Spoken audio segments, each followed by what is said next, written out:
কি রাঁধছো? দেখছো না, পোলাও, কোরমা, কালিয়া। তাই রাঁধো না একদিন।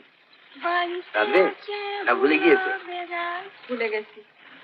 তাহলে আর হলো না।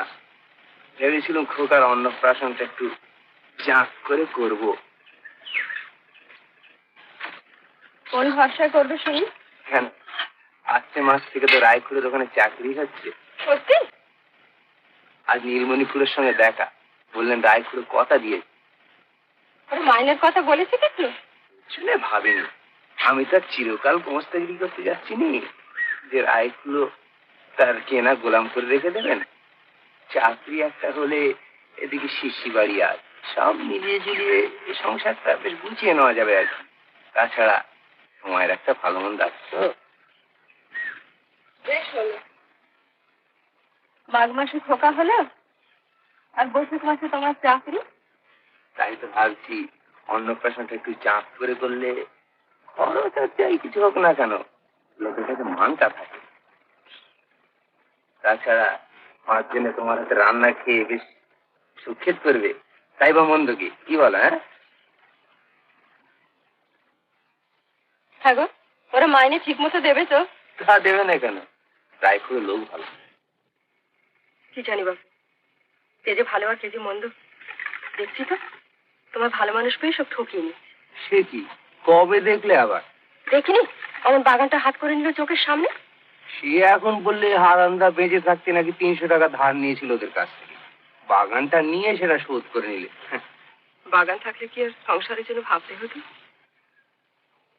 আম, জাম, নারকেল সব দড়ির গোড়া থেকে ঝুড়ি ঝুড়ি কুড়িয়ে নিয়ে যাচ্ছে, আর দুর্গা একটা পেয়ারা পারলে ক্যাট ক্যাট করে কথা শোনাচ্ছে।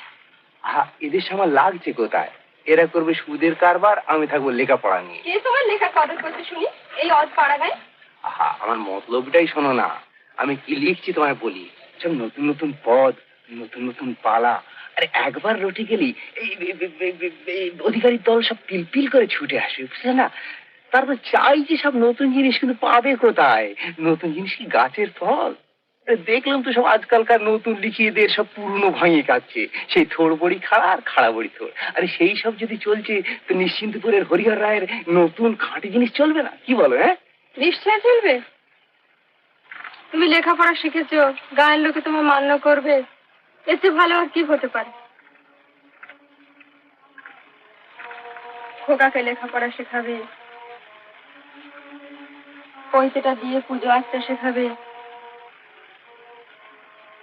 দুর্গার একটা ভালো পাত্র জুটবে, আর দুবেলা দুমুঠো ভাত, বছরে দুটো কাপড়, এতে বেশি আর কি দরকার? হবে হবে, সব হবে। বাপ পিতামহ যে পুঁতির ওপর পুঁতি ভরিয়ে গেছেন, সে কি আর অমনি অমনি? বংশের একটা ধারা দিয়ে গেছেন, সে যাবে কোথায়? তুমি 2 বছর অপেক্ষা করো না, দেনা টেনা কোনো শোধ করিনি, খদ্দর গুলো একটু মেরামত করে গুছিয়ে বসি, তখন আর তোমায় নিত্য নিত্য ওই পুঁই শাক চচ্চড়ি রাখতে হবে না, কি বলো? হ্যাঁ।